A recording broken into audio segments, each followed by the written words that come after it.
pandemic. Hello, everybody. It's Ontario Lee here again. This week, I learned some really interesting things about two indigenous languages. One thing that stood out to me is how both of these languages still influence the way people speak Spanish today. And another fact I find interesting is that these languages are spoken across multiple countries, not just Peru. Quechua is spoken in places like Ecuador, Bolivia, and even Argentina.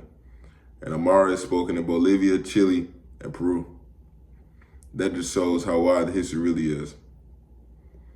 And in the TEDx talk by Americo, he says that around 10 million people speak Quechua worldwide, which honestly surprised me. I thought the number would be much smaller because we really don't hear too much about those languages in schools or even in the media.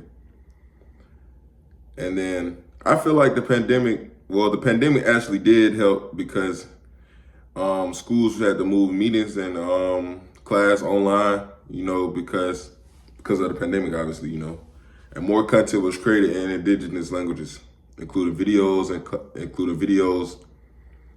and just PowerPoints and many other stuff, and people started using digital tools to connect and teach Quechua and Aymara, which helped bring more awareness to them. And at the end of his talk, Americo gives a challenge to all of us. He says that we should learn one word in indigenous languages, in any indigenous language, and share it with someone. That way we help keep the language alive. And I think that's simple, but yet a powerful idea. And a follow-up question I would like to ask is, how can U.S. schools include indigenous languages like Quechua or Aymara in their curriculum?